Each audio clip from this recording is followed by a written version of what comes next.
Hello and welcome to this evening's talk, which is a history of the dunes.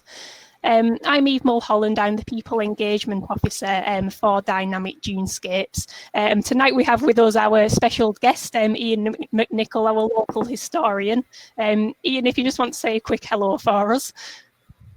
Hello everybody, hope we're going to have a really good time. So just a couple of housekeeping things before we do get going tonight. The talk will run for approximately 45 minutes. We are recording the talk tonight, so if we do come across any technical difficulties at all, needn't fear.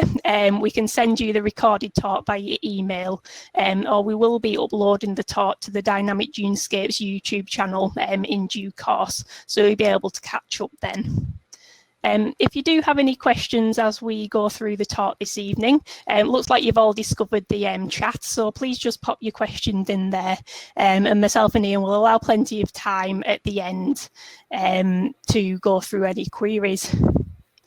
So again, thank you and welcome to this evening's talk. So we're running this talk, A History of Dunes, as part of the Dynamic Dunescapes project. And Dynamic Dunescapes is a national project restoring some of the most important sand dune systems across England and Wales. And this is for the benefit of wildlife, people and communities. And Dynamic Dunescapes is a multi-partnership project, and it's funded by National Lottery Heritage Fund and EU Life Programme.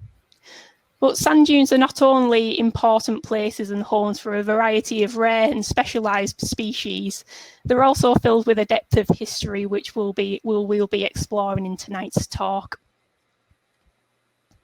So just for a little bit of context, so the project is working all around England and Wales in 9 key project areas, but working across Cumbria. We're working from the Silloth on the Solway Firth, down through Copeland, including Drigg, Esmeals and Haverig, around the Barrow Borough area and Walney Islands. We're also covering the site at Fleetwood too. But tonight's talk will be exploring the sites and the history around those specific sites in Cumbria. So here in Cumbria, our sand dunes, they dominate our coastline. They're covering thousands of acres. They're naturally changing and historically dynamic environments and thought to have formed around 5,000 years ago. Many of the sand dunes across Cumbria, ranging from Silloth all the way down to Walney Island, are built upon shingle spits. And as the sand moves and changes over time, these fossilised shingle ridges are often exposed underneath and within the sand dune systems. And you can normally spot these sand dune ridges underneath the vegetation that grows there too. And during the Mesolithic times, the coastline of Cumbria, it was estimated to be around 20 metres lower than it is today. So this is 20 metres lower all around the northwest region. Therefore, there's almost a belt around the coastline of submerged land where many Neolithic and Bronze Age evidence has been found, particularly around North Walney and Sandscale Hawes area, which I'm hoping Iain can build on a little bit later in tonight's talk. Well, there's lots of evidence that's been found, especially around Walney Island, and we found evidence of domestic cattle, boss species, which include auroch, wild deer, horses as well.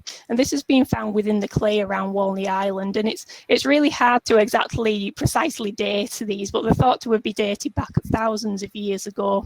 And these are often exposed with the fresh erosion, as you'd expect with a dynamic coastal environment.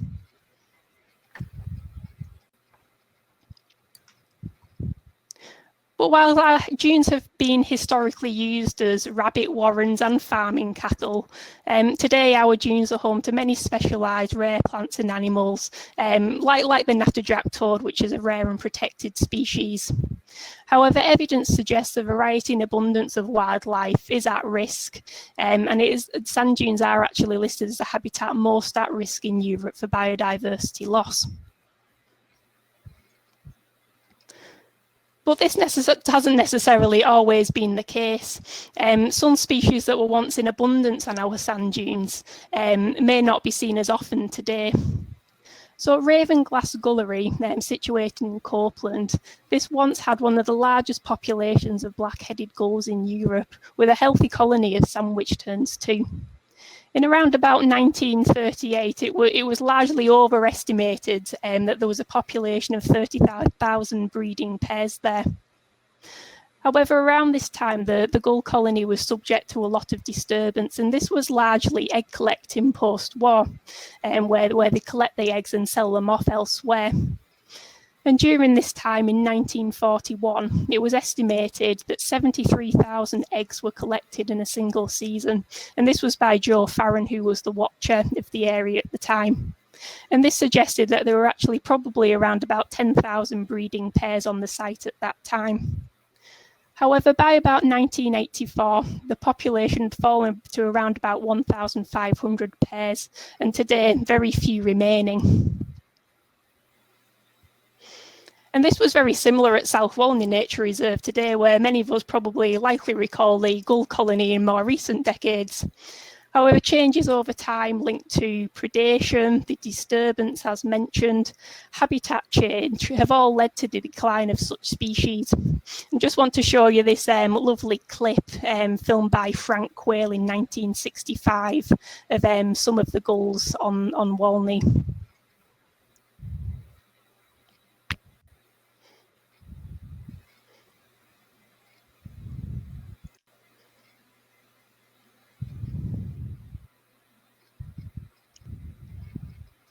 And many of us might recall, although the visitor centres changed quite a lot in recent years, but it was mandatory to take a cane around with you to prevent the birds from dive bombing.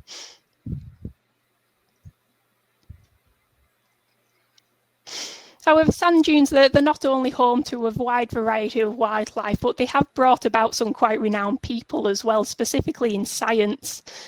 So Nobel Prize winner Nico Tinbergen, he was renowned for his work in ecology with a particular focus on birds, so that's studying the behaviour of birds. And he worked alongside Konrad Lorenz in the study of grey-lag geese. He worked alongside other researchers, but he spent an awful lot of time at Drigg Dunes. He'd spend long summer times out there in this very remote spot, studying and observing different animals.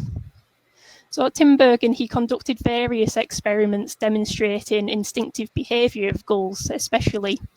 And in particular, he studied the tendency of young gulls to actually peck the red spot that was placed on the parents' beaks, and this caused the parents to regurgitate to obviously feed the young. So he did a lot of observation and a lot of studying around this kind of behaviour.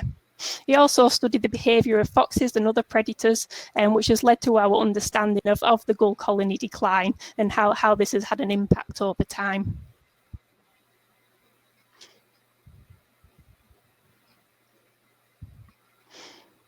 But they've not only been home to scientists, they've actually have been a home to some people too. And this chap pictures on the picture is a chap called Fred Tapham, and he was quite a local character, I believe, and he was also known as Sandscale Hermit. And Fred came back from the trenches in World War I, and he suffered quite a lot from shell shock. So he decided to reside in the dunes of Sandscale Horse to try and get some peace and quiet and to hide away from all of the war. So he built himself a dugout. So he actually dug into the sand and built himself an underground home. And he also built himself a bit of a wooden shack made out of driftwood and anything that he found washed up from the local area. And it's quite well known that he actually made trips into Dalton and into Barrow, and he was a bit of a piano player too. But over time, Sandscale Horse, it actually became commandeered by the military in World War II, and it acted as a decoy, which was quite a shame for Fred, as he'd actually gone there to try and get away from the war in the first place. But unfortunately, Fred passed away in about 1955 at Sandscale Horse from pneumonia. So sand dunes have seen a whole range of change in natural history and key figures associated with the dunes. But today, our sand dunes, they almost stand still in time. So from once being a very dynamic system with lots of sandy areas, we saw in the very first slide, which was of Esmeal's Nature Reserve, they've now become largely overgrown with vegetation and have stabilised. And this is what these two images show on the screen. And the red patches show areas of bare sand. So since 1946, the amount of bare sand has been pushed to the very outer edges of our dune systems. And this is putting huge threat on the specialised wildlife that live there, the wildlife that relies on bare sand to thrive. And the dune stabilisation has been caused by a range of factors, including the loss of rabbit populations caused by disease, changing climate, land use and weather pattern systems, which have all led to the growth in vegetation. So later on at the end of this talk, I'll let you know a few ways that you can find out a little bit more about the Dynamic Dunescapes project and exactly what it is that we're doing to help conserve the dunes, help restore these special places for the wildlife, but for the history too, and all of these important factors. So I'm going to hand over to Iain now, anyway, who's going to take us back in time to uncover the history of our coast in much further detail. So I'll hand over to you, Iain. Thank you. No problems. Good evening, everybody. I'm just going to see if this works. Yes. As Eve has just mentioned, the first people to be seen on or found around the sand dunes are from the Mesolithic, which is the last phase of hunter-gatherers. They've been found really across most of the dune sites of Cumbria, particularly Mowbray, Walney, and elsewhere along the coast. There may have been early Mesolithic settlements, but the coastal erosion may well have gone and lost that particular environment to us. But certainly by the later Mesolithic, when the people are utilising tiny, tiny blades called microliths, they do appear to be doing quite a lot of hunting and gathering along the area. This continues into the Neolithic and the Bronze Age, but it slowly seems to become less popular. This may be due to the rise of farming communities relying less on hunting for their food. Now, I have here an item from Walney itself. If I can get it into the camera. Here we are. Come on. There we are. It's a tiny, tiny flint scraper, which was found on Walney about 2 years ago. This would have been used, perhaps like a spoke shave, for shaving down pieces of wood, possibly for removing layers of fat from animal skins, and probably dates from the Neolithic or the Bronze Age. Larger, and hopefully easier to see, is a Langdale axe. And I'm saying it's an axe. This was found in the Barrow area, but if you turn it onto its side, it could well have been an adze for shaving down planks and other bits of wood while constructing houses, boats, etc. We know from Walney in this period a number of axes of Irish provenance have been found along the beaches, and this obviously suggests that there is cross-Irish Sea travel taking place at this time. And therefore, the whole coastline may have been used for transportation both along the coast and across to Ireland and back again. Now, as we move from the Bronze Age and the Neolithic into the Iron Age, there is not an awful lot of evidence for work during this period, but things do pick up again slightly during the Roman period.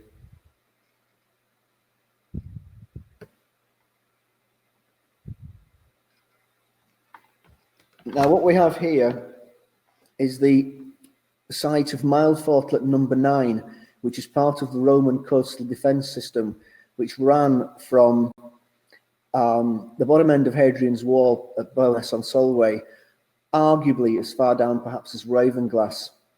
And Mile Fortlet number 9 is very close to the sand dunes at Groom Point, and it would appear that you had a fortlet on the other side of Morecambe Bay, and this Mile Fortlet number 9, and they possibly signalled across the mouth of Morecambe Bay to keep communications going along the coastline. So we had the Romans at Groom Point. Of course, further down the coastline, between the dunes at Ravenglass and Estmeals, you have the harbour of Ravenglass, which had a major fort placed there and was probably quite a busy port for shipping grain along the coast and obviously other goods as well. We know that some boats did not make a Ravenglass harbour because in the 19th century, fishermen along the coast there were dredging up amphora from Roman wrecks in Selka Bay.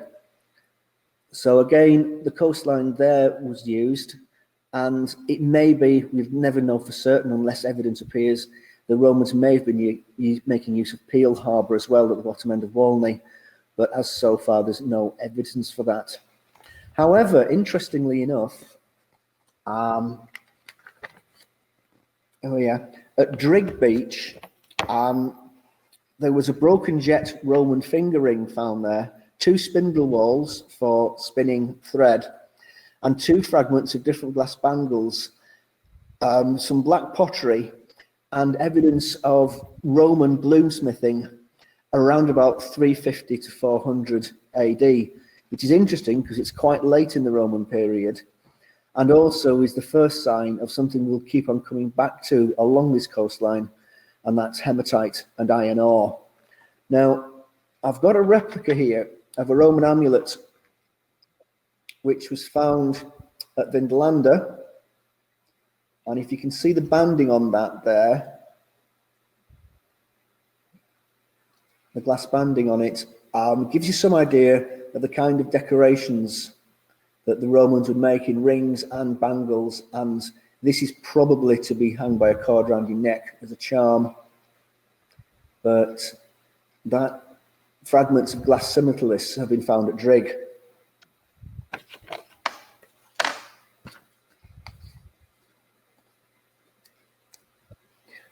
Now, during the early Middle Ages, again, there is evidence for bloomsmithing, both at Estmeals and at Walney.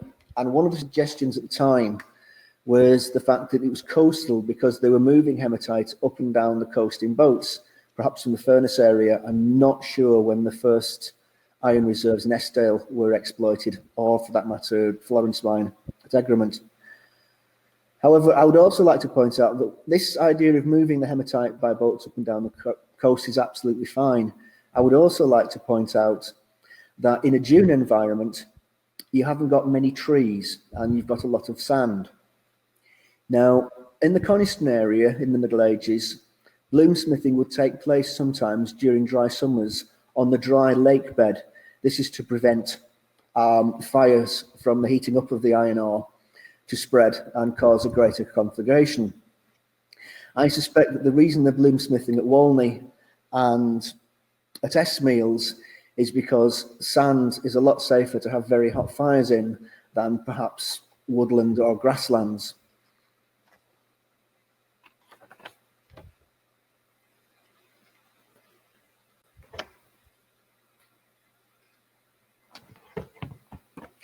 Now, if we go along to the coast at Drigg, I found a very interesting reference by Dr. C.A. Parker in his Gosforth district, and I will quote from his work. There was once much restored, there was a chalybeate string that, to quote Dr. Parker, was once much resorted by invalids. Now, I had to look up chalybeate because I didn't know what this meant, but apparently during the 17th and 18th century, people would resort to this spring, and it is a spring which contains naturally high iron content in its waters. Now, also at Drigg, around 1670, Sir William Pennington established horse races on Drigg Sands and would run during that period annual races in May.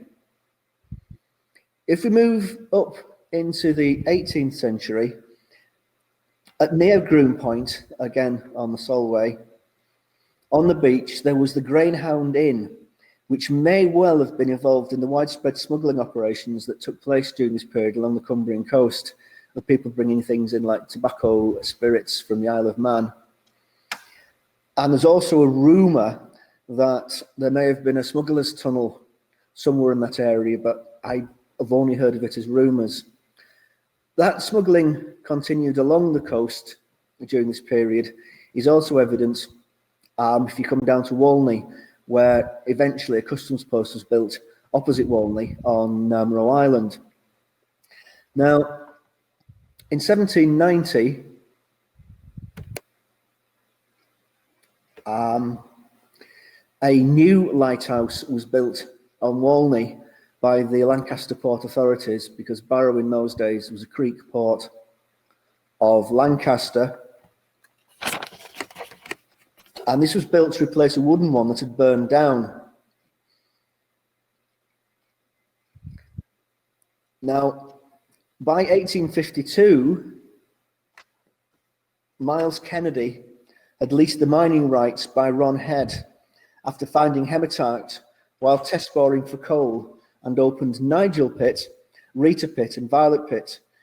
These mines were worked for 90 years, finally closing in 1942. On the 4th of July 1940, one Mr. C.V. Lockley was killed in Nigel Pit when around a ton of hematite fell on him. If you visit the dunes near Ron Head, the deep pools by the car park are the result of the collapses from the pits. As a child, I remember seeing in the dunes the remains of the limestone cores from the original test coring. Unfortunately, whether they've been removed or are still under sand dunes, I'm not sure, unfortunately. I have here a tiny piece of hematite, which is the ore which Furness was famous for at the time. And this one is quite interesting because if you notice it's pointed, you can actually trace lines on paper with it, and it acts just like a pencil, only leave you a little red shade rather than sort of the grey you get with pencil or with lead. Now, it appears that people were wanting desperately to find coal in the Furness area to go along with the hematite, because a lot of our coal was being brought in from the Durham coalfield and some even from South Wales. So in the late 1880s, while drilling on the south end of Walney, while looking for coal deposits, the drillers discovered the presence of large amounts of salt. And to put this into this context, because this fascinates me, the salt found under Walney was in fact part of the same system that the much more famous Cheshire salt fields are. So under Morecambe Bay and Liverpool Bay, they must run at some level underground the remains of this dried out seabed, which they decided to exploit. And after initial difficulties, work finally began in 1897. Unlike the Cheshire mines, where the miners actually go down and bring the salt, or at least mine the salt out with machinery, water was pumped down at Walney to dissolve the salt and then pumped back up as a brine, which would then be filtered and evaporated. At its peak, the salt works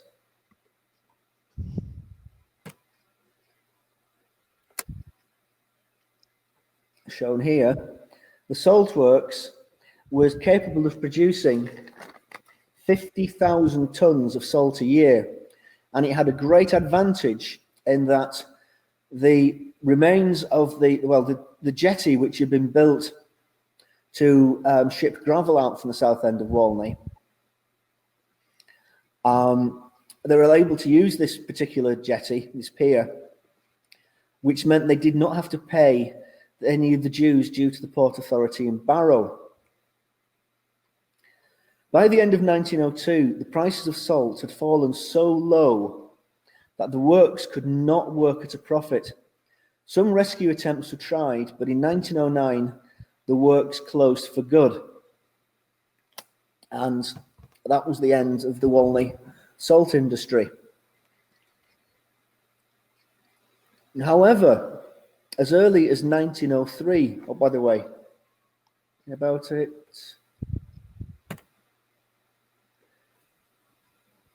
you have a photograph here of all that remains of the salt works at the south end of Walney nowadays. As early as 1903, the War Office announced they intended to build a fort on Walney and to control the entrances both to the Barrow and the Dudden estuary harbours. The fort was completed in May 1911 and cost £5,499 and held two 6-inch BL Mark 7 guns. With added searchlights and barracks, a cookhouse and anti-aircraft guns during World War I, the fort was manned by an officer and 10 men of the Cheshire Fire Command RGA coastal batteries.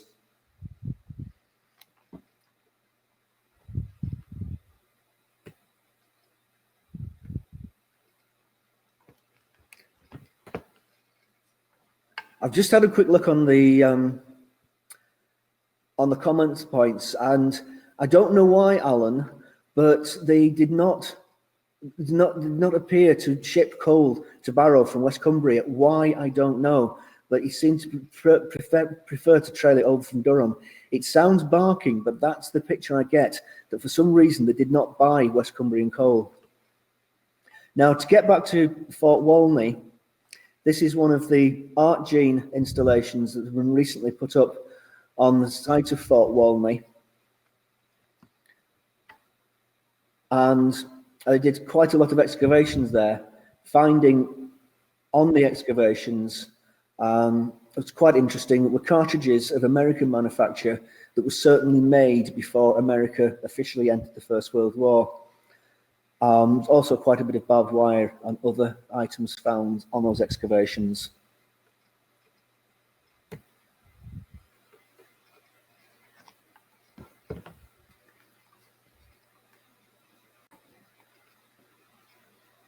Now, Fort Walney continued to be used in World War II, but lost its searchlights in 1940 and became a day battery, but the searchlights were replaced to turn it into a day and night close defence battery, presumably for the defence of the airfield that was established between the dunes and North Scale.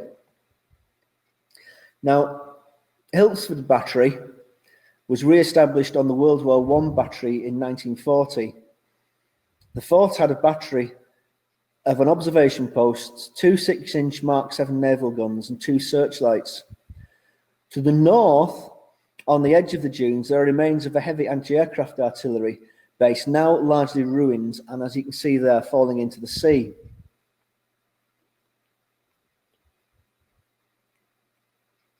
Now, I've apologised for concentrating largely on Walney for the past few minutes, but at the other end of the county at Groom Point, there is also a pillbox known as the Cumberland Machine Gun and Anti-Tank Rifle Emplacement.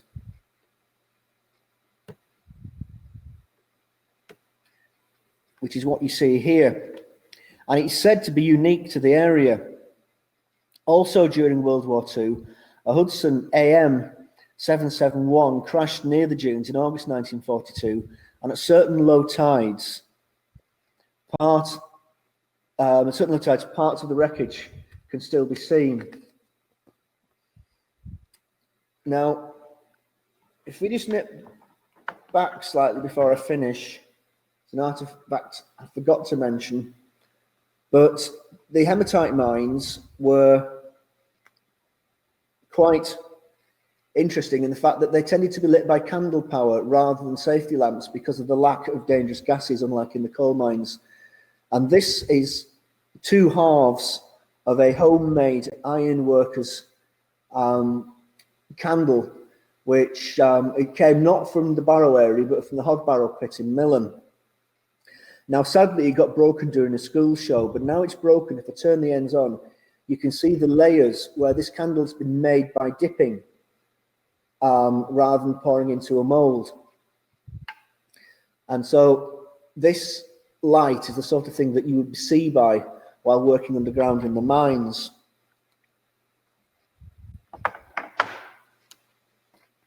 But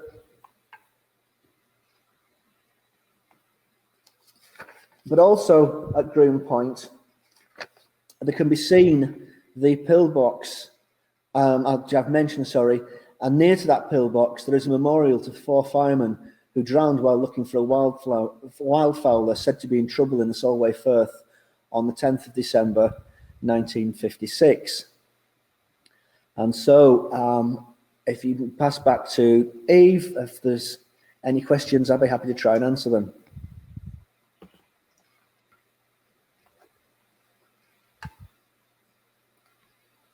Hello, Eve. Much for that, Iain. What I'm just going to do now, just going to unshare my screen, Iain. I just want you to try and show your artifacts again, because I think they were quite small on the screen there. So it'd be nice if you can go through those and no show them properly on the screen.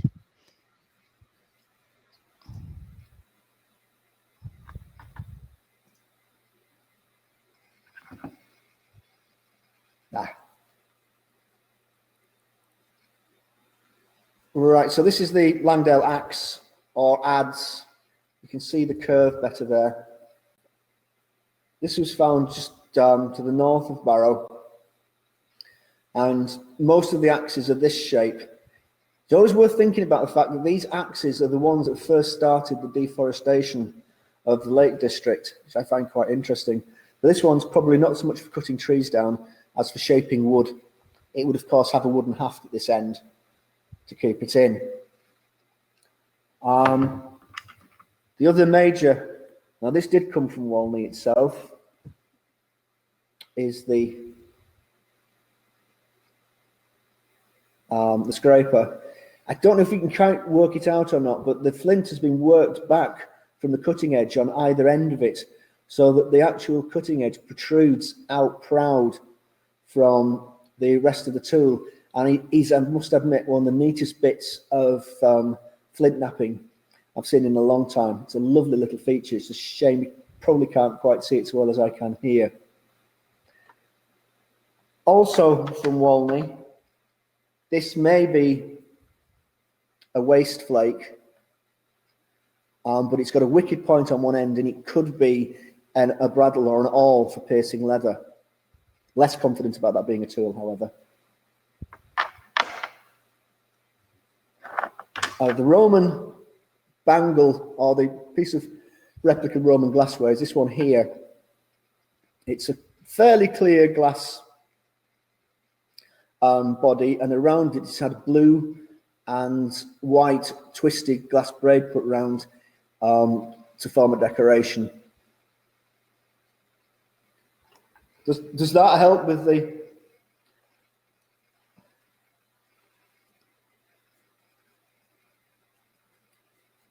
I see it's getting some great questions coming in. I was finally, there's the candle.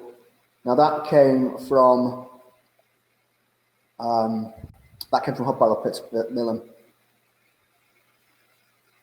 and has been basically dipped in and out of wax to form it. And that's no. Oh yes, there's the piece of hematite from there. So thanks very much, Iain. That was very informative. Do you have a Facebook page or a website or anything where people might be able to find out more about what you're up to or what's next on your horizon? Yes, you can look at the antics that Karen and I get up to on People from the Past on Facebook. Brilliant. Thanks very much, Iain. And And yeah, and to No keep problem. up to date with anything that's happening in dynamic Dunescapes, you can visit our website, which is just on the screen in front of you. Thing that's happening in terms of any kind of volunteer activities, whether this be volunteering, doing practical things, or monitoring work, keep an eye out on the Cumbria Wildlife Trust website and the Dynamic Dunescapes website, and things will be coming up as of when it's safe to do so. Hopefully sooner rather than later. And you can follow the works that take in place, any practical interventions happening on site, or anything that's coming up as well on our social media channels. So I very much hope you enjoyed our talk tonight. Any questions, please do just get in contact with us. And thank you very much for joining us this evening. And thanks, Iain.